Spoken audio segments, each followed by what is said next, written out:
پێم بڵێ چ شوێنێکی حشتر زۆر خواستی لەسەرە وەڵی وەکو خۆم پشتەکەی پشتی زیاتر دەخۆم باشە جیاوازی گۆشتی حشتر لەگەڵ گۆشتی حیوانەکان چییە؟ تامی خۆشترە وەکو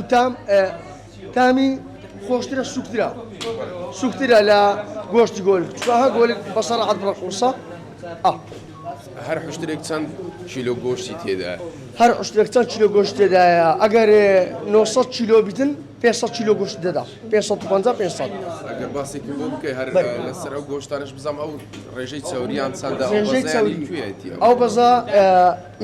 سەپەراسووتی بەخۆی چاوری سەپشتی ئەو نمایە ئەگەن ئەو خواستە چ زۆری لەسەر بوو چیلێ بە 10,000 دەمان فرۆشت ئەوش داشکارمان لۆ کرد کردمانە 7,000 دینارەوە باشە ئەو خواستە زۆرە لەسەر چ تایبەتمەندێکی خواستی لەسەر تایبەتمەندی ئەوەیە کە خەرێک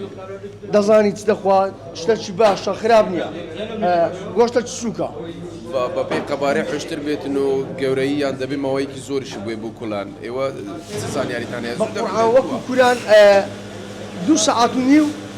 تا 3 سەعاتی دەوێتن 2 سەعات